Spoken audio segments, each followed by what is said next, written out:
Bom dia, boa tarde, boa noite aos amados irmãos, dependendo do horário que estiver assistindo este vídeo. Que a graça e a paz do nosso Senhor e Salvador Jesus Cristo seja sobre todos em nome do Senhor Jesus. Neste vídeo estaremos estudando mais uma aula do nosso estudo escatológico, onde estaremos estudando as 7 cartas que Jesus manda João, através da revelação dada a ele na ilha de Patmos, destinar às 7 igrejas da Ásia Menor, as 7 igrejas do Apocalipse. Nesse estudo, por mais que talvez o vídeo fique um pouco mais comprido, quero estar falando acerca das sete igrejas, trazendo um resumo sobre cada uma delas, pois esses 2 capítulos, essa passagem das 7 igrejas, são os capítulos de Apocalipse mais estudados e mais pregados pelas igrejas atualmente. São capítulos que são muito expostos, capítulos bem conhecidos, talvez até mesmo pela sua facilidade maior na interpretação daquilo que a palavra diz, na concordância maior das linhas teológicas sobre eles, capítulos que é menos complexo, onde há menos divergências de pensamento. Talvez seja por isso, mas ele está entre os mais pregados dentro do livro de Apocalipse. Então, retendo menos tempo nele, estaremos estudando, fazendo um resumo das 7 igrejas, daquilo que o Senhor tem para nos ensinar dentro destas 7 cartas, que em nome do Senhor Jesus Cristo vai ser um estudo abençoado para a glória e honra do santo nome do nosso Senhor e Salvador Jesus Cristo. Sem mais delongas, vamos para o estudo da palavra do Senhor. Peço que todos acompanhem nas suas Bíblias, Apocalipse, a partir do capítulo 2, versículo 1, estudaremos acerca das 7 igrejas do Apocalipse. 7 igrejas que, para nós estudar, nós temos que primeiramente entender o contexto histórico que essas 7 igrejas viviam. Nós vamos ver que estas 7 igrejas já viviam perseguições.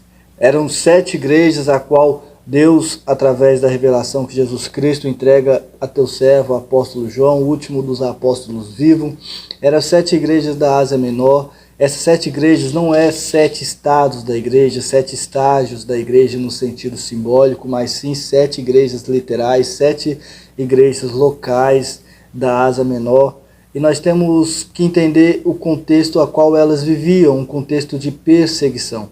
Já era um contexto de perseguição, tanto é que o próprio João, ao qual escreve as cartas, estava preso por causa da perseguição do Evangelho, da palavra de Deus, do testemunho de Jesus Cristo. Então, nós tendo isso em mente, nós vamos ver que as 7 igrejas sofriam 2 tipos de perseguição. Perseguição externa e perseguição interna. Perseguição externa, vinda dos romanos, do imperador, a qual se denominava Deus, a qual ele requeria que o povo cultuasse a ele como Deus. Foi o primeiro imperador que nós vamos ver que ele mesmo se elege Deus e se assenta no trono como Deus, requerendo culto do povo a ele. Nós vamos ver que o imperador Flávio Tito Domiciano foi um imperador a qual os cristãos da época até consideravam ele como segundo Nero. Alguns acreditavam que ele era a reencarnação do Nero, por ele ser um imperador a qual perseguia tanto os cristãos. E nós vamos ver que essa perseguição vinha dos romanos e também vinham dos judeus. Os judeus, naquela época, eles conseguiam ser uma religião tolerada por Roma. Pagavam seus impostos e viviam de uma maneira a qual Roma aceitava o culto deles a Deus e a qual não perseguia os judeus. Só que os judeus, por ser aceitos por Roma, eles faziam com que os cristãos fossem perseguidos cada vez mais por Roma. Os cristãos estando crescendo cada vez mais em número maior do que eles, por uma certa inveja, por um certo receio do crescimento do cristão, e até mesmo por não aceitar e por não concordar com o ensino de Cristo, eles faziam com que Roma perseguia os cristãos, inventando histórias, até mesmo que nas cartas nós vamos ver tido como blasfêmia contra a igreja do Senhor. Nós vamos ver Deus considerando eles, através da palavra, como sinagoga de Satanás, e falava para os imperadores, falava para os romanos que esses cristãos, eles não seguem Roma, eles não têm César por rei, eles seguem um outro rei, eles mesmos falam que tem um rei que se chama Jesus Cristo, e fazer com que os cristãos cada vez mais vinham sido perseguidos, colocando eles numa situação complicada. Mas também havia a perseguição interna. Havia dois tipos de perseguição interna. A perseguição dos falsos apóstolos, dos falsos profetas, dos falsos homens de Deus dentro da igreja, que ensinava falsos ensinos, pregavam falsas doutrinas, a qual cada vez mais vinha fazendo crescer dentro das igrejas um ensinamento enganoso, ensinando coisas estranhas, como misticismo, como ensinamento a deuses, cultuamento a deuses estranhos, ensinamentos de doutrinas satânicas, onde levava as pessoas a procurar conhecer Satanás. E nós vamos ver que também é algo que era contra essa igreja.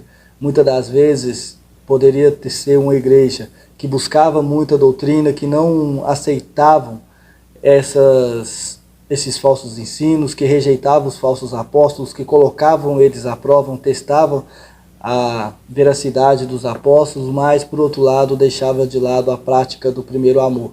Primeiro amor que não é no intuito de que eles não amavam a Deus, é no intuito de falta de entusiasmo. Aquele amor pela obra, por fazer as coisas de Deus, estava cada vez mais esfriando. Nós vamos ver dentro do contexto das igrejas situações diferentes, mas que era algo que pesava contra aquelas igrejas da Ásia Menor.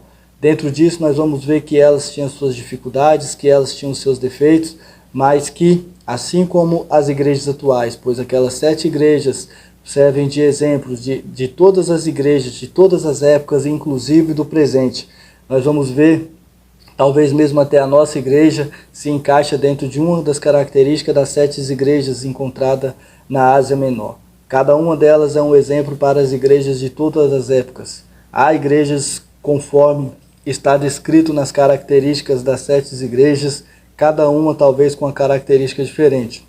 Mas o importante a destacar é que Deus, apesar das igrejas e algumas delas estar fazendo coisas contrárias à vontade de Deus, Deus envia carta aos seus pastores para orientar, ou envia carta a seus pastores para procurar mostrar a eles o caminho errado e convidar eles, fazer um apelo ao arrependimento, e Deus não deixa de considerar essa igreja dele como igreja do Senhor. Nós vamos ver que há 2 tipos de igreja de Cristo. Há a igreja de Cristo universal, que é o povo de Deus na face da terra, é os cristãos de todas as épocas, tanto dos que já morreram, tanto os cristãos que já estão no céu, como os cristãos dos dias atuais que estão em todas as igrejas, não importando placas denominacionais, os cristãos que estão em todos os lugares, mas que são sinceros a Deus.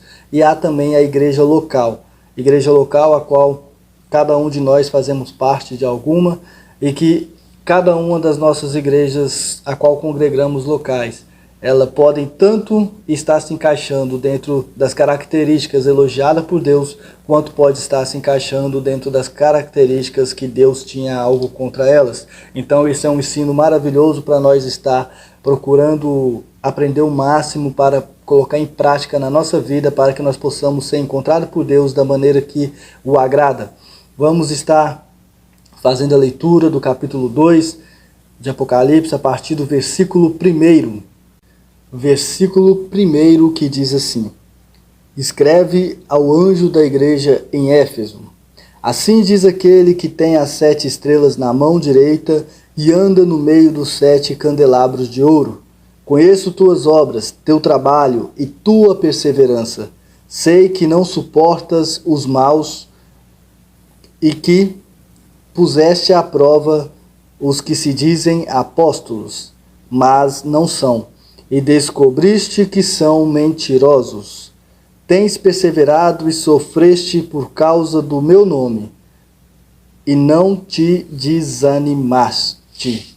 Nós vamos ver até aqui que Deus envia essa carta dedicada à igreja de Éfeso, igreja que se localizada na própria cidade de Éfeso, uma grande cidade da época, que era uma das metrópoles daquela época, onde todas as outras igrejas estavam sitiadas ao seu redor. E Deus, enviando através do anjo Jesus Cristo, essa revelação a João, esta carta, Deus vai falar que conhece as obras do teu trabalho e da tua perseverança. Jesus vai começar a revelação à igreja de Éfeso com duas características. Nós vamos ver nas estruturas das 7 cartas que todas elas vão iniciar com características de Jesus, Jesus declarando que conhecem as obras delas, as obras das igrejas, e sempre terminando ou com um apelo ao arrependimento, uma exortação ao arrependimento, porque senão Cristo vem sobre eles de maneira repentina, a qual vai trazer destruição, ou então sempre com uma promessa de uma bênção futura. E nós vamos ver que quando Cristo fala sua característica para a igreja de Éfeso, ele fala que é aquele que tem as 7 estrelas na mão. Ele é aquele que tem o domínio da igreja, ele é aquele que sustenta a igreja, tem a igreja em seus braços. E também aquele que está no meio dos 7 candelabros. É aquele que está no meio da tua igreja. E ele vai falar, conheço tuas obras. Ele está no meio da igreja, então ele conhece as obras da igreja, o teu trabalho, a tua perseverança. Sei que não suporta os maus e puseste à prova os que dizem apóstolos, mas não são, e descobristes que são mentirosos. Tem perseverado e sofreste por causa do meu nome e não te desanimaste. Aqui nós vamos ver que a igreja de Éfeso era uma igreja doutrinária, é uma igreja que se apegava à doutrina de Cristo, à doutrina dos apóstolos. É uma igreja que não aceitava, não permitia falsos ensinos. Colocava os falsos apóstolos em teste, faziam testes aos falsos apóstolos, viam que eram mentirosos e não permitiam com que ficassem em seu meio. Nós vamos ver os bereanos, os apóstolos pregando e eles conferindo tudo para ver a veracidade da palavra dos apóstolos, de Paulo. E nós vamos ver que esta igreja tinha essa característica, uma igreja a qual não aceitava falsos ensinos, que infelizmente nos dias de hoje falta em muitas igrejas. Infelizmente falsos pastores, falsos pregadores, falsos profetas têm pregado, profetizado coisas que o Senhor não diz, têm dito que Deus manda dizer as coisas sem ele mandar dizer, e tem dito coisas que estão na Bíblia sendo que não está na Bíblia. E infelizmente muitas das vezes nós como cristãos nós não procuramos ver a veracidade desse ensino, não procuramos aprofundar na palavra de Deus para ver que aquilo que está sendo ensinado a nós é verdadeiro. Costuma-se muitas das vezes engolir de garganta, de goela abaixo, aquilo que tem sido ensinado, sem procurar saber se realmente é o que está na palavra de Deus, se realmente é uma doutrina verdadeira. Isto é algo perigoso. Eu costumo dizer que cada um de nós tem que ter um pouco de Tomé. Tomé, ele era o extremo, ele só cria vendo. Mas infelizmente, muitos cristãos no nosso dia têm sido ao extremo contrário de Tomé, acreditam em tudo, mesmo sem ver com seus próprios olhos na palavra de Deus, porque a palavra de Deus ela tem que ser a nossa regra de fé e prática daquilo que o Senhor Jesus Cristo e também os seus apóstolos já nos deixou como fundamento de sua palavra.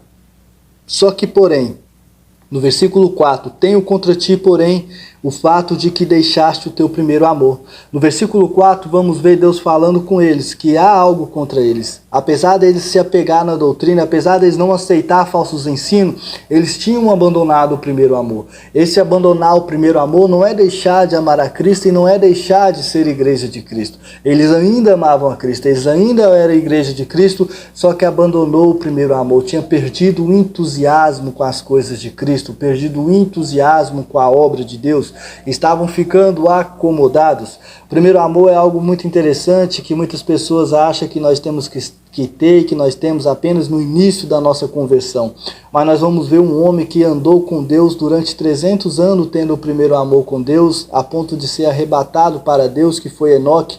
Viveu num contexto também de pecado, num contexto abominável, que a situação também não era favorável a ele andar com Deus, e andou com Deus e teve esse amor extremo por Deus, por andar com Deus. Esse primeiro amor nós temos que ter na nossa vida, o fervor. Nós temos que ser cristãos fervorosos, nós temos que ter o fervor tanto na palavra de Deus, quanto na obra de Deus, quanto no amor uns com os outros, praticando o amor uns com os outros, tendo comunhão com os irmãos, praticando o amor na obra de Deus, vivendo em prática o amor. tendo o fervor pelas coisas de Cristo, não deixando o primeiro amor de lado. Era algo que tinha contra a igreja de Éfeso, algo que Cristo tinha contra a igreja de Éfeso, apesar deles não aceitar os falsos ensinos, colocar em prova os falsos apóstolos, eles tinham deixado, infelizmente, de lado o primeiro amor. Lembra-te, pois, de onde caíste. Lembra de onde caiu. Manda a igreja lembrar de onde caiu, arrependa-te e volta às obras que praticavam no princípio. Volta a fazer as coisas que faziam no princípio. Se antes lia a Bíblia, estudava a palavra e deixou de estudar, deixou de ler, volta a praticar os ensinamentos, os estudos da palavra de Deus. Se antes orava e não orava mais, volta a orar a Deus, volte a buscar a Deus em oração, jejum, consagração. Se antes pregava, às vezes deixou de pregar, acomodou, acha que já está o suficientemente pronto, salvo ao ponto de não precisar fazer as coisas para Deus, já está acomodado, volte a praticar aquilo que praticava, usar o talento dado por Deus. O talento ele não é para ser enterrado, ele é para ser praticado enquanto nós estiver na face dessa terra, servindo a Deus de coração, integridade e de verdade. Se não te arrependeres, logo virei contra ti e tirarei o teu candelabro do seu lugar. O que Cristo está falando? Algo muito sério. Se não se arrepender, logo eu virei contra ti e tirarei o candelabro do teu lugar, tirarei do meio de vós o candelabro. O candelabro representa a igreja. Se Cristo tirar do meio o candelabro, ele quer dizer, deixareis de ser minha igreja. Se não voltares a praticar as obras que me agradam, as obras que são necessárias do amor, aquilo que fazia no seu primeiro amor, não importa se é profundamente zeloso pela doutrina e pelo ensino, eu tirarei o candelabro de meio de vós, deixará de ser minha luz, deixará de ser minha igreja. Então, Cristo faz uma exortação, um apelo ao arrependimento. Arrependa-te, olhe onde errou e volte a praticar as obras que praticava ainda no princípio. Versículo 6, mas tens a teu favor que odeias as obras dos nicolaítas, as quais eu também odeio. Quem tem ouvidos ouça o que o Espírito diz às igrejas, ao que vencer, eu lhe permitirei comer da árvore da vida que está no paraíso de Deus. Porém a igreja de Éfeso tinha a favor, que assim como Deus odeia as obras dos nicolaítas, eles também odiavam. Nicolaítas não pode falar, ninguém pode aprovar quem eram os nicolaítas. O que sabemos era que era uma seita, que eram falsos apóstolos, falsos profetas, que ensinavam o povo a pecar, ensinavam o povo a se envolver em prostituição, e ensinavam o povo a estar sacrificando coisas a ídolos, praticando culto a ídolos. Deus não se agradava deles, nem a igreja de Éfeso. Isso estava a favor da igreja de Éfeso. Deus fala que mais tens a teu favor, que odeias as obras dos nicolaítas, assim como eu também odeio. Então isso aí eles também não aceitavam. Eles aceitavam, eles tinham como princípio a doutrina verdadeira, o culto e o zelo por Deus. O zelo no culto por Deus, ao verdadeiro Deus, e não aceitavam os nicolaítas, nem os falsos apóstolos, nem os falsos profetas no meio de sua igreja. Agora nós iremos estudar do versículo 8 ao 11, a igreja em Esmina. Nós vamos ver que a igreja de Éfeso, Deus tinha algo a favor e algo contra. Diferentemente, a igreja de Esmina só tem algo a favor.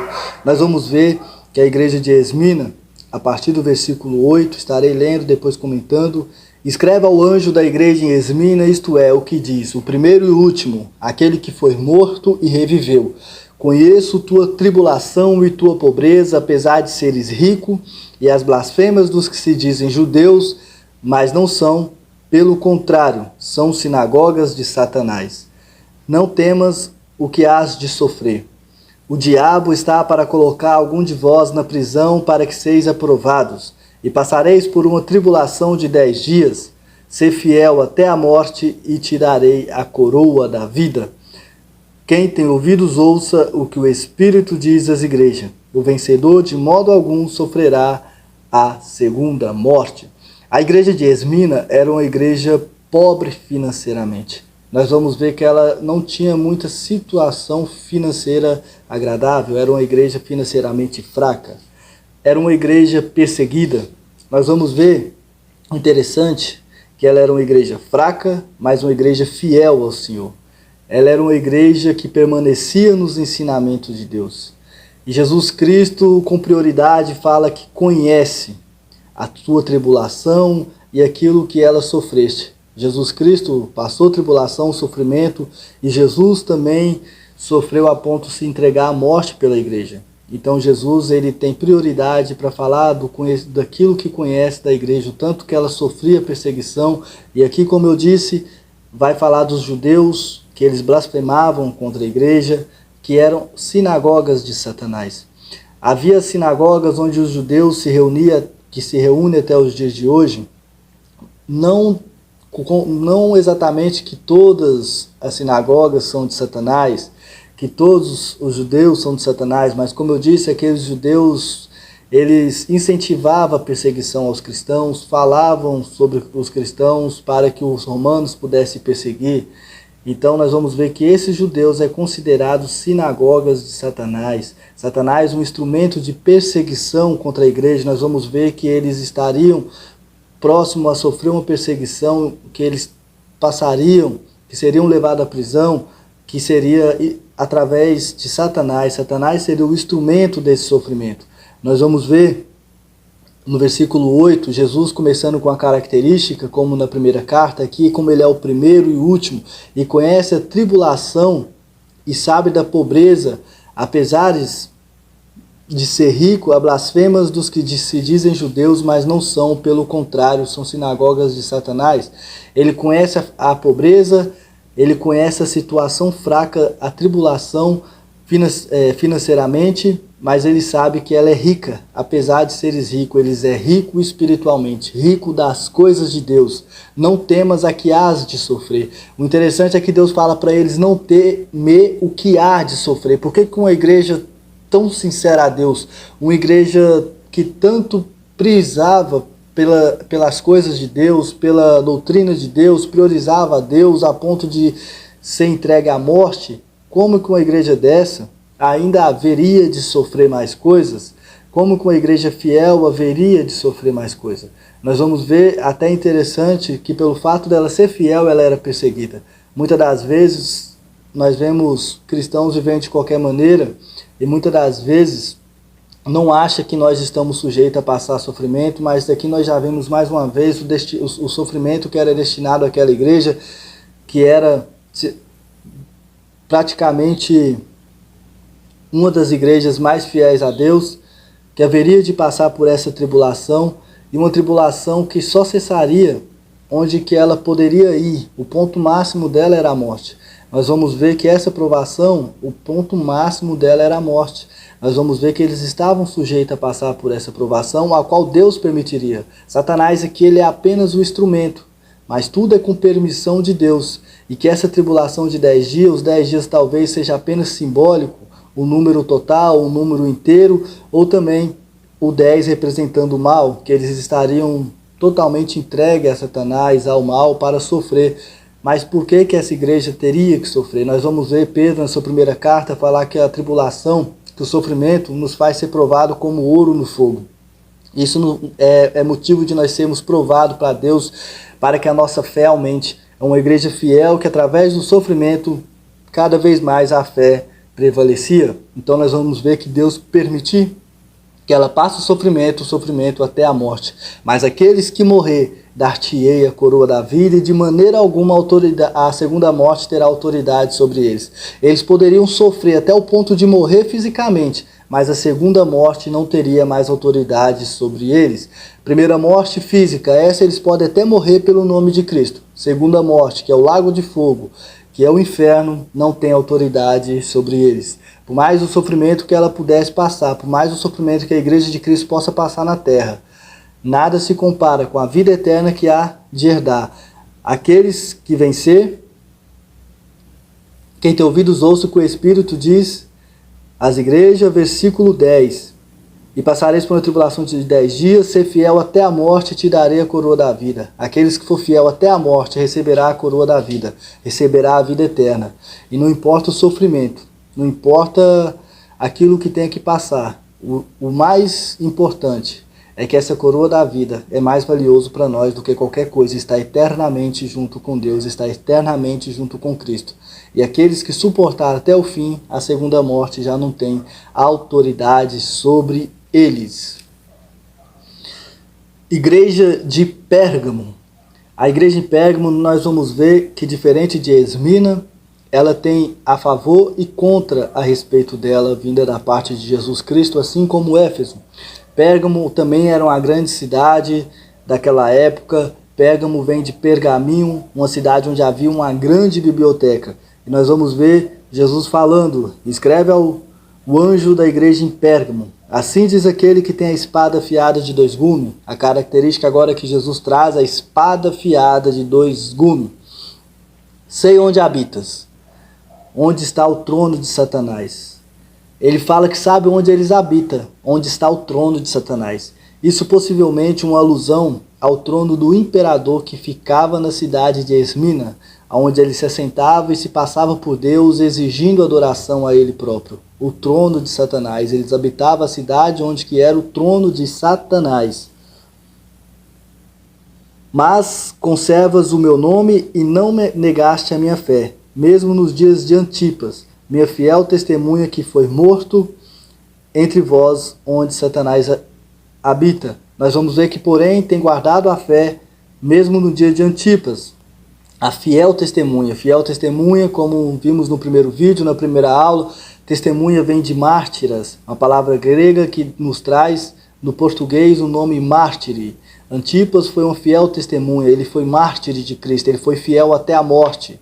Historicamente diz que ele foi morto, colocado no caldeirão de óleo, vivo, e ali foi a morte dele. Ficou no caldeirão de óleo, foi colocado vivo para morrer ali. E Antipas era desta igreja e era uma fiel testemunha de Cristo. Nós vamos ver que era uma igreja localizada, aonde tinha como trono o lugar do trono de Satanás, o imperador, a perseguição, mas mesmo assim tinha pessoas sinceras naquela igreja a ponto de ir até a morte pelo nome do Senhor. Caso de Antipas. Entretanto, tenho algumas coisas contra ti, porque tens aí os que seguem a doutrina de Balaão, que ensinou Balaque a fazer os filhos de Israel pecarem, induzindo-os a comer das coisas sacrificadas e a ídolos e a se prostituírem. Porém, Deus tinha algo contra aquela igreja. Eles toleravam os falsos ensinos. Diferente da igreja de Éfeso, que não tolerava falsos ensinos, falsos apóstolos, eles toleravam falsos ensinos e falsos apóstolos. Eles toleravam falsos apóstolos que aqui são considerados com Balaão junto com Balaque. Balaque paga Balaão para que ajudasse ele, para que amaldiçoasse o povo para ele, só que Deus não permite Balaão amaldiçoar o povo. Então Balaão, estrategicamente, tinha arrumado um jeito do povo cair diante de Deus, do povo de Israel. Isso foi na prostituição, casando com as filhas do povo moabita e se prostituindo com os deuses dela. Então, a igreja de Pérgamo aceitava, eles toleravam esses falsos apóstolos, falsos profetas e falsos ensinos dentro da tua igreja, a ponto de induzir o povo a comer coisas sacrificadas a ídolos e a se prostituírem. Assim também tens alguns de que de igual modo segue a doutrina dos nicolaítas. Da mesma forma que a igreja de Éfeso não aceitava os nicolaítas, e isso foi a favor da igreja de Éfeso, já a igreja de Pérgamo também aceita a igreja dos nicolaítas. Portanto, arrepende-te. Se não te arrependeres, logo virei contra ti e lutarei contra eles com a espada da minha boca. Era uma igreja que no tempo de Antipas era fiel, mas naquele tempo ao qual a carta foi direcionada a elas, eles estavam aceitando os falsos ensinos. Eles estavam permitindo falsos profetas, falsos apóstolos, induzindo o povo a prostituir, induzindo o povo a sacrificar comidas a ídolos, e estava cada vez mais corrompida. Então nós vamos ver, mais uma vez, Deus apelando ao arrependimento. Arrependa-te, senão se não te arrependeres, logo virei contra ti e lutarei contra eles com a espada da minha boca. A espada de dois gumes. Quem tem ouvidos, ouça o que o Espírito diz às igrejas. Ao vencedor darei do maná escondido uma pedra branca, na qual está escrito um novo nome que ninguém conhece a não ser aquele que o recebe. Interessante que todas as cartas acabam com dizendo: quem tem ouvidos, ouça o que o Espírito diz às igrejas. E isso é um motivo de nós ficar alerta, de nós darmos ouvido ao que o Espírito Santo está dizendo. E aqui, outra coisa interessante é que apesar do pecado, apesar da prostituição, Deus sempre ainda dá tempo do arrependimento. Arrepender-te, senão virei logo contra ti e te ferirei com a espada de dois gumes que sai da minha boca.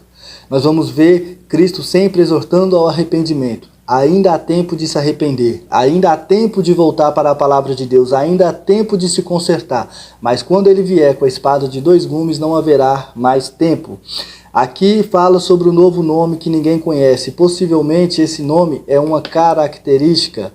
Vamos lembrar do contexto do povo hebreu, do povo de Israel. O nome para eles dizia muita coisa acerca da personalidade. Nós vamos ver Jacó, o significado do nome de Jacó em hebraico é aquele que segura o calcanhar. Em grego é aquele que lutou com Deus. Nós vamos ver Jeová Jiré, Deus proverá. Nós vamos ver Jeová Rafá, o Deus que cura. Nós vamos ver Emanuel, Deus conosco. Então isso trazia muito significado. Aqui possivelmente esse novo nome é algo novo para a nossa vida, é a autoridade juntamente do reinado de Cristo, é uma vida nova que nem nós mesmos conhecemos, é característica nova, novo corpo, nova vida, estar eternamente junto com Cristo num lugar novo e tendo nova autoridade de Cristo para nossas vidas.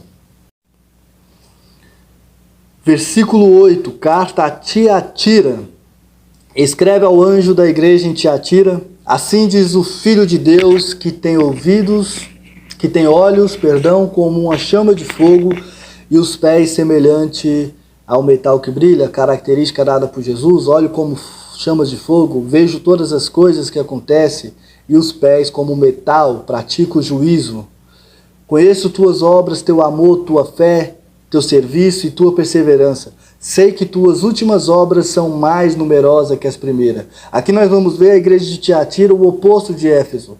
A igreja de Éfeso, ela tinha muito amor, mas não praticava mais as obras. Agora a igreja de Tiatira, ela tinha amor, talvez até mais amor, e ela continuava na fé e no serviço e na perseverança. E as obras delas eram ainda mais numerosas do que no início. As obras delas cada vez mais cresciam os números na prática da obra, do amor, na perseverança. Elas tinham muitas obras. Mas tenho contra ti, que toleras Jezabel, mulher que se diz profetiza. Mulher que se diz profetiza, ela ensina e seduz meus servos a prostituírem e a comerem das coisas sacrificadas a ídolos. Aqui tem algo contra a igreja de Tiatira. A igreja de Tiatira é uma igreja fervorosa, é uma igreja que tem um amor, que tem as obras, coisa que faltava em Éfeso. Mas falta em Tiatira o que tinha em Éfeso: doutrina. Se apegar à verdadeira palavra de Deus. Eles suportavam, eles permitiam falsos ensinamentos, eles suportavam uma mulher que ensinava e seduzia o povo à prostituição. Essa mulher aqui é chamada de Jezabel, possivelmente nome simbólico, a antiga Jezabel, profetisa Jezabel. Era uma mulher que pelo que nós vamos ver, ela induzia o povo a comer coisa sacrificada a ídolos e a se prostituir. Dê-lhe tempo para que se arrependeste, mas ela não quer arrepender-se da sua prostituição. Farei que ela adoeça e enviarei uma grande tribulação aos que contêm adultério com ela. Se não se arrepender de suas práticas, matarei os filhos dela, e toda a igreja saberão que sou aquele que sonda as mentes e os corações, e darei a cada um de vós segundo suas obras.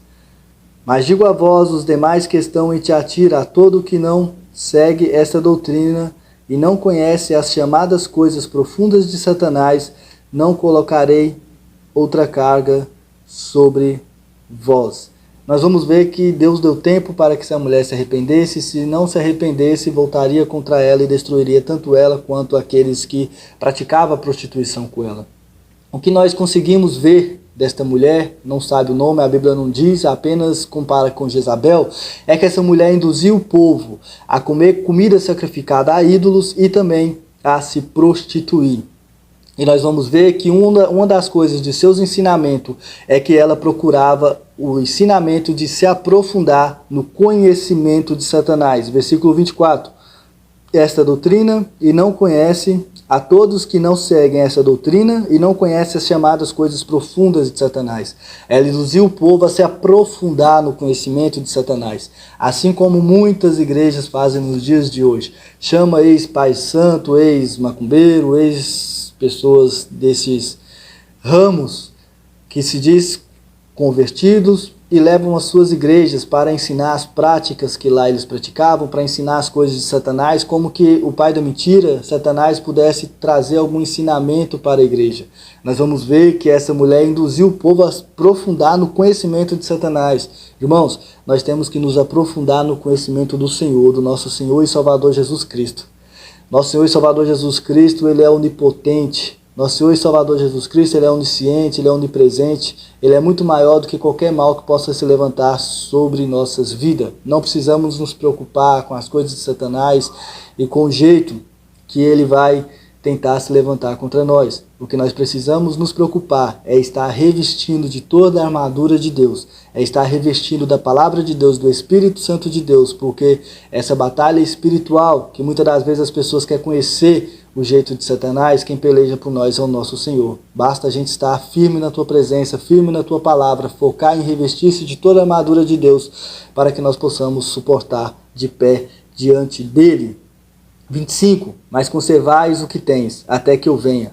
Ao vencedor, e ao que continuar nas minhas obras até o fim, darei autoridade sobre as nações, assim como eu recebi a autoridade de meu Pai, e com cedro de ferro as regerá, quebrando-as como são quebrados os vasos do oleiro. Também darei a estrela da manhã, quem tem ouvidos ouça o que o Espírito diz às igrejas. Aqueles que não se dobrar, aqueles que não se contaminar. Como eu disse, há dois tipos de igreja, local e a igreja universal, o povo de Deus. E em todas as igrejas aqui, nós vemos que havia povo de Deus. Talvez exceto uma, Laodiceia. Mas nós vamos ver que aquele que até o fim perseverasse, Jesus viria e daria autoridade no seu reinado e regeria com cedro de ferro. E nós vamos ver que ele daria a estrela da manhã. Estrela da manhã acredita-se que é uma alusão àquela última estrela no amanhecer. Quando está amanhecendo e tem apenas uma estrela no céu, é aquilo que ilumina o céu antes de ir embora. Uma única esperança, é uma alusão de que é a única esperança para o cristão, que ele é a estrela da manhã, a última estrela. Ele é o único a nos dar esperança e nos iluminar. Estranho também que na Bíblia vai ter esse nome, estrela da manhã, para Satanás antes de sua queda, mas após ele cair, ele deixa de ser uma estrela da manhã, ele deixa de ser algo de luz para ser de trevas. Capítulo 3, a igreja em Sardes. A igreja de Sardes, capítulo 3, versículo 1. Ao anjo da igreja em Sardes, assim diz aquele que tem os 7 Espíritos de Deus e as estrelas. Conheço tuas obras, tem fama de estar vivo, mas estar morto. Aqui talvez uma da maior repreensão que Deus dá às suas igrejas, a igreja de Sardes. Ela tem fama de estar viva, mas está morto. Nós vamos ver que cada uma delas se apega numa característica, coisa boa, coisa ruim. A igreja de Éfeso tinha a favor e tinha contra, era fiel na doutrina, mas aceitava, mas faltava o amor. A igreja de Esmina foi só a favor, era uma igreja fiel a ponto de dar a vida por Cristo. A igreja em Pérgamo tinha parte fiel, até mesmo a da própria vida, mas tolerava os falsos ensinos. Assim como a igreja de Tiatira, que tinha toda a obra, tinha todo o entusiasmo, mas não se preocupava com a doutrina. A doutrina não fazia diferença. Está pregando, o que está pregando está bom. Agora a igreja de Sardes, ela tinha aparência de estar viva. Tinha aparência de talvez uma igreja perfeita. aparentemente, mas estava morta. E nós vamos ver que Cristo fala: conheço tuas obras. Cristo conhece as obras delas. Ela tinha obra, mas talvez não era a obra verdadeira, talvez era a obra apenas por status humanos. Tanto é que ela apenas parecia estar viva, mas estava morta. Fica alerta e fortalece o que ainda resta e estava para morrer, porque não tenho achado tuas obras perfeitas diante do meu Deus. Portanto, lembra-te daquilo que tens recebido e ouvido, obedece e arrepende-te, pois se não estiver alerta, virei como ladrão, e tu não saberás a que hora virei contra ti. Fica alerta e fortalece o que está para morrer. Deus, mais uma vez, apesar de ser uma igreja aparentemente viva, mas morta, e Deus tendo conhecimento disso, Ele ainda exorta ao arrependimento, Ele ainda faz um apelo: arrependa-te, porque se não se arrepender, virei contra ti como um ladrão. Se eles não se arrepender, continuar desapercebidos, vivendo de qualquer maneira, Deus virá contra eles como ladrão. Então Deus ainda mais uma vez deixa a exortação. Deus ainda mais uma vez orienta, busca pelo arrependimento, ainda dá o tempo, ainda há tempo de arrepender-se. Mas em Sardes, versículo 4, também tem algumas pessoas que não contaminaram as suas vestes.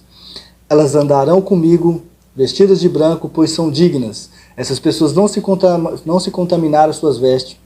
Andarão com Cristo vestidos de branco, pois são dignas. Dignas não por si mesmo, mas pela graça de Cristo, por ter perseverado e por ter se mantido fiel a Ele. Assim, o vencedor será vestido de vestes brancas. E de maneira nenhuma riscarei seu nome do livro da vida, mas pelo contrário, reconhecerei seu nome diante de meu Pai e diante de seus anjos. Quem tem ouvidos ouça o que o Espírito diz às igrejas. Aqueles que tiver as vestes brancas, que permanecer fiel, de maneira alguma perderá a salvação. De maneira alguma terá o nome riscado do livro da vida. Pelo contrário, receberão vestes brancas e Jesus reconhecerá o nome dele diante do Pai. Jesus reconhecerá ele como um verdadeiro servo diante de Deus Pai. Vamos ver que a igreja de Pérgamo só tinha algo contra. Talvez o que tinha a favor era ainda ter cristãos que permaneceu na doutrina de Deus, cristãos que permaneceu fiel. Mas diferentemente, a igreja de Filadélfia só tinha algo a favor, não tinha nada contra. Escreve o anjo da igreja em Filadélfia: assim diz aquele que é santo, verdadeiro, a quem tem a chave de Davi, o que abre ninguém pode fechar, e o que fecha e ninguém pode abrir. Por ser uma igreja fiel a Deus, Deus se apresenta como aquele que tem a chave de Davi. Cristo tem a chave de Davi, a porta que abre, ninguém pode fechar, e a que fecha, ninguém pode abrir. Aquilo que ele dará, ninguém pode tomar. Aquilo que ele der está garantido. O lugar que ele tem para nós, a porta que ele abrir, ninguém pode fechar. E se ele fechar, quando ele fechar, ninguém pode abrir. Conheço tuas obras. Tenho posto diante de ti uma porta aberta, que ninguém pode fechar. Tens pouca força, mas guardaste minha palavra e não negaste o meu nome. Cristo conhece a obra deles. E nós vamos ver que, por causa de Cristo conhecer, as obras deles não tem nada a queixar contra eles. Pelo contrário, Cristo tem colocado uma porta aberta diante deles. Cristo tem, mesmo eles tendo pouca força, guardaste a palavra e não negaste o nome de Cristo, eles têm uma porta aberta perante Deus. Assim como a igreja de Esmina, eles eram fracos financeiramente falando. Eles tinham pobreza, mas eram ricos espiritualmente, ricos das coisas de Deus, e tinham uma porta aberta perante eles. Farei aos da sinagoga de Satanás, aos que se dizem judeus e não são, mas mentem. Sim, farei que venham adorar prostrado aos teus pés, e saibam que te amo. Nós vamos ver Jesus falando que aqueles que são da sinagoga de Satanás, os judeus, a qual perseguem e levantam falsas coisas, blasfêmia contra a igreja, eles também serão abatidos, serão vingados, colocados diante aos pés da igreja. Porque deste atenção à minha exortação, à perseverança, eu também te guardarei da hora da provação que virá sobre o mundo inteiro para pôr a prova os que habitam sobre a terra. Essa provação que virá sobre o mundo inteiro para pôr à prova os que habitam sobre a terra, que Deus vai guardar essa igreja por ser fiel, muitos interpretam como Deus guardando eles, a igreja da grande tribulação e tirando da terra. Os dispensacionalistas acreditam que aqui é uma base de que Deus tirará a igreja da terra. Mas espera aí, a igreja de Esmina também era uma igreja fiel, também não teve nada contra ela, e Deus falou que eles passariam uma provação, uma tribulação de 10 dias, que iriam até morrer, iriam até a morte, ser fiel até a morte, e que ao vencedor receberia a coroa da vida, de maneira alguma a segunda morte teria autoridade sobre eles. Qual é a diferença dessa igreja para ser tirada da terra, para que não pudesse sofrer nessa terra da mesma forma que a igreja de Esmina? O guardar da provação, quando a gente vê tribulação na igreja de Esmina, nós vamos ver que o próprio Satanás era um instrumento dessa tribulação, desse sofrimento que a igreja passava. Quando o imperador se assentava no trono e exigia adoração a ele, ele era um instrumento de Satanás. Nós vamos ver a perseguição ao cristão, muitos cristãos morreram, talvez mesmo até da igreja de Filadélfia, por ser uma igreja fiel a Deus, com certeza teve cristãos mortos, mas guardar da provação é nos livrar da provação que vem sobre os ímpios, da ira de Deus, e para isso não é necessário que sejamos tirados da terra. Deus nos guarda mesmo em meio à terra. Deus é poderoso para nos guardar, para nos livrar, para nos manter a salvo daquilo que for da vontade dele, que não nos atinja. Nós vamos ver o povo hebreu. Deus enviou 10 pragas ao Egito e guardou o povo hebreu, sem eles precisar sair da terra do Egito. Também Daniel foi guardado dentro da cova dos leões, sem Deus ter que impedir que ele entrasse. Sadraque, Mesaque e Abednego, Deus não precisou impedir que eles entrassem na fornalha de fogo, que eles fossem jogados lá, mas passeou dentro do fogo juntamente com eles. Nós vamos ver que o nosso Deus é poderoso para nos guardar, não importa aquilo que se levante contra a nossa vida. Venho sem demora, conserva o que tens para que ninguém tome a tua coroa. Ele fala, venho sem demora, conserva, guarda o que tem, persevera, continua na luta, na busca, na perseverança, na doutrina, no primeiro amor, continua fazendo aquilo que tens feito, para que ninguém tome a tua coroa. Farei do vencedor uma coluna no templo do meu Deus, de onde jamais sairá. A coluna aqui provavelmente é algo simbólico, não é nós sermos colunas de concreto no templo de Deus, mas coluna é algo firme, é algo que permanece, principalmente edificado na rocha. Então nós, como coluna de Deus, nós estaremos eternamente no tabernáculo de Deus, nós permaneceremos com Deus. O nome da cidade do meu Deus, a nova Jerusalém, que desce do céu da parte do meu Deus, e também o meu novo nome. O novo nome de Cristo não é que Cristo apresentará um novo nome dele. Aqui, mesma forma, sobre o nome que nós teremos, novos nomes, são um aspecto que nós conheceremos algo a mais de Cristo. Cristo revelará para ele algo a mais que nós não conhecemos.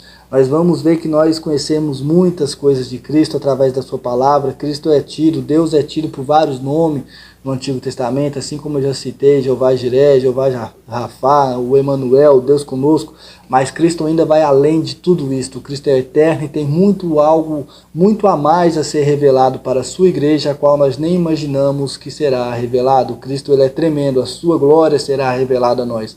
Então o novo nome de Cristo, aquela característica que nós não conhecemos de Cristo, as coisas que nós não conhecemos dele, nós vamos conhecer em nome do Senhor Jesus Cristo. Quem tem ouvidos, ouça o que o Espírito diz às igrejas. Sétima e última igreja, a igreja em Laodiceia. Esta igreja é a igreja diferente de todas as outras. Assim como Sardes, elas só tem algo contra, não tem nada a favor. Mas em Sardes ainda tinha poucos cristãos que permaneceram fiel. Aqui, infelizmente, não havia nem mesmo minoria de cristão fiel. Nós vamos ver que era a igreja que estava totalmente longe daquilo que agradava a Deus. Escreve ao anjo da igreja em Laodiceia: estas coisas diz o Amém, a testemunha fiel e verdadeira, o princípio da criação de Deus. Conheço tuas obras, sei que não és frio nem quente. Antes fosse frio ou quente. Assim, porque tu és morno e não estás quente nem frio, estou a ponto de vomitar-te da minha boca. Porque tu dizes, sou rico, tenho prosperado e nada me falta. Mas não sabeis que és miserável, que és infeliz, miserável, pobre, cego e nu. Eu te aconselho que compres de mim ouro refinado no fogo, para que te enriqueças, roupas brancas para que te cubras, e as vergonhas das nudez não sejas mostrada, e colírio para que aplique sobre os teus olhos e enxergue. Eu repreendo e castigo a todos quanto amo, sê pois zeloso e arrepender-te. Aqui nós vamos ver Deus falando coisas fortes sobre a igreja de Laodiceia. Uma delas é que ela não é fria nem quente, que Deus está a ponto de vomitar-te da boca. Não é frio nem quente, não está nem no mundo e nem está verdadeiramente na presença de Deus. Pessoas que acham que pode estar no mundo e pode estar na igreja de Deus. Pessoas que querem ficar em cima do muro. Esta igreja era desse jeito. Eles estavam na igreja, eles se achavam ricos demais, eles tinham muita riqueza, era uma cidade muito rica. E por eles se acharem ricos, eles achavam que era o suficiente, eles achavam que estava no seu ápice, que estava bom. Então eles se acomodaram, estavam cada vez mais acomodados e cada vez mais praticando as coisas também do mundo, com um pé no mundo e outro pé na igreja. Então Deus fala que por eles não ser nem frio, nem quente, mas antes morno, Deus estava a ponto de vomitar-te da boca. Deus estava a ponto de vomitá-los da boca. Aqui talvez ser morno ou quente é uma alusão às fontes de água quente que tinha na cidade de Laodiceia. Então Deus faz ali uma alusão como que eles compreenderiam. Eles iam compreender o que Deus estava falando. Eles não poderiam ser frio, eles não poderiam ser morno, antes fosse frio. Deus prefere que seja frio, prefere que esteja totalmente se aprofundando no pecado, se aprofundando nas coisas do mundo, do que estar morno, estando na igreja e no mundo, escandalizando a obra de Deus, escandalizando o nome de Deus e não servindo a Deus verdadeiramente. Então Deus fala com eles, é rico, mas porque tu dizes, sou rico, tenho prosperado e nada me falta. Eles achavam que nada faltava mais a eles, mas não sabe que és infeliz, miserável, pobre, cego, nu. E Deus aconselha que eles compram riquezas de Deus, que eles compram ouro de Deus, que eles compram vestes de Deus e que eles compram colírios de Deus. Nós vamos ver Jesus falar nos evangelhos que nós devemos guardar o nosso tesouro no céu, não juntar tesouro na face da terra. E é o que Deus está falando aqui, é o que Jesus está falando aqui através do seu anjo, revelando a João. É pobre, é infeliz, é miserável, é cego, é nu espiritualmente. Não tem tesouro comigo. Tem tesouro na terra, tem riqueza da terra. Eu te aconselho, porém, que compre riqueza de mim. Compre colírio para que abra os teus olhos e enxergue. Compre roupas para que tampe as tuas nudez, pecado, abominações, que mancha as roupas, que fica como nu. E que compre ouro, que compre o tesouro de Deus, que é muito mais valioso do que qualquer riqueza da terra, que é muito mais valioso do que qualquer coisa que pode ter nessa terra. Às vezes as pessoas ficam cada vez mais indo para o lado material, procurando coisas material e cada vez mais morto espiritualmente e acha que é o suficiente para a vida. Mas Deus fala que está a ponto de vomitar, da boca por ser morno. Então Deus não suporta o morno. Deus não suporta ficar com o pé no mundo e o pé na igreja. Ou fica com os dois pés na igreja ou fica com os dois pés no mundo. E o interessante é que no versículo 19, ele vai dizer que ama a igreja. Eu repreendo e castigo a todos quanto amo. Sê, pois, zeloso e arrependa-te. Mais uma vez, ele exorta ao arrependimento. Ele faz um apelo. Arrependa-te. Você que talvez vive de qualquer maneira, talvez vive com os dois pés no mundo, há tempo de colocar os dois pés na igreja.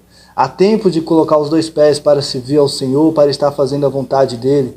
Talvez você está com um pé dentro da igreja e um pé dentro do mundo. Há tempo de colocar os dois pés dentro da igreja. Há tempo de ter verdadeiramente o conserto com o Senhor e fazer tua vontade. Porque Deus, Ele corrige, Ele exorta, Ele usa pessoas para exortar, exorta através da tua palavra.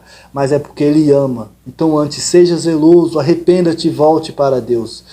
Porque estou à porta e bato. Se alguém ouvir minha voz e abrir a porta, Entrarei em sua casa e cearei com ele e ele comigo. Versículo muito usado para evangelismo, um versículo que eu gosto bastante, mas nós vamos ver que aqui Deus está falando especificamente para a igreja que estava morna. Estou à porta e bato, abra o coração, volte para o primeiro amor, volte para o fervor comigo, volte e está quente e não fiques morno. Nós vamos ver que é Deus exortando, batendo no coração, para que possa voltar para Deus.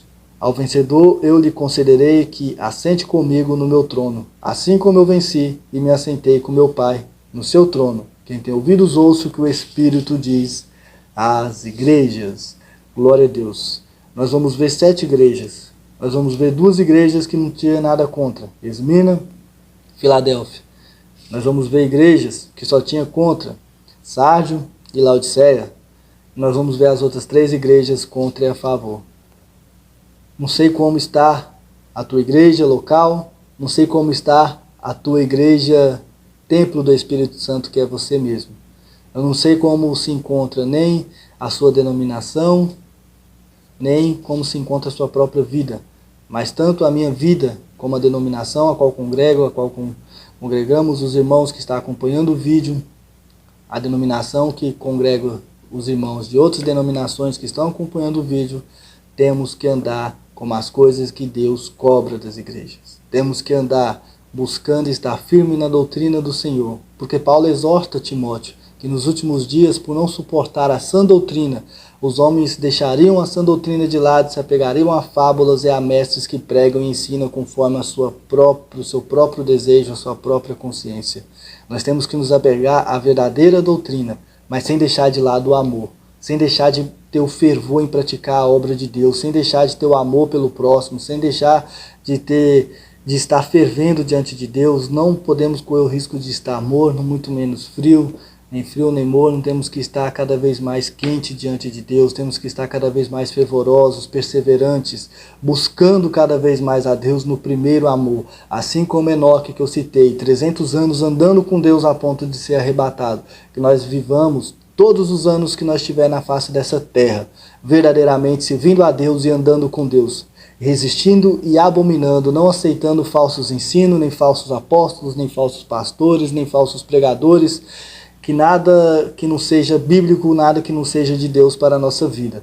Que nós venhamos nos apegar somente à sã doutrina e cada vez mais procurar crescer na graça de Deus, cada vez mais procurar estar cheio da unção do Teu Espírito Santo, cada vez mais procurar estar fervoroso na Tua obra, demonstrando cada dia o primeiro amor por Deus. Que Deus em Cristo abençoe a todos, em nome do Senhor Jesus Cristo.